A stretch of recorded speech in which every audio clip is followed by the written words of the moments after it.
C'est une image qui restera symbolique. D'un côté de la table, Joe Biden.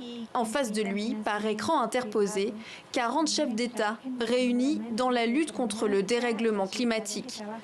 En organisant ce sommet, Joe Biden réengage son pays sur le plan écologique. Mais il veut surtout prouver que les États-Unis se réaffirment sur la scène internationale. L'Amérique est de retour.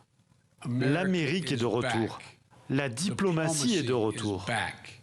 Et il est sur tous les fronts, se montrant d'abord intransigeant envers la Russie, contrairement à son prédécesseur Donald Trump. En mars dernier, Joe Biden avait qualifié Vladimir Poutine de tueur.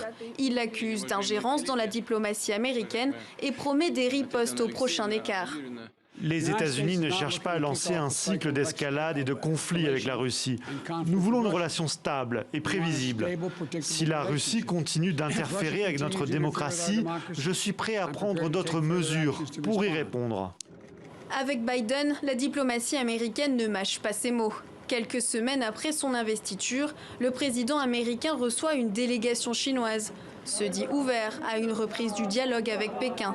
Mais pas question d'oublier les droits de l'homme. Nous travaillons en coordination avec nos partenaires et alliés sur une série de préoccupations que nous avons envers certaines actions de la Chine, y compris le génocide des musulmans ouïghours, ainsi que sur des mesures économiques. Sur le dossier iranien, Washington se dit prêt à sauver l'accord sur le nucléaire, mais exige des garanties de Téhéran sur les seuils d'enrichissement de son uranium. Enfin, le 24 avril dernier, jour du souvenir arménien, le président Joe Biden publie un communiqué.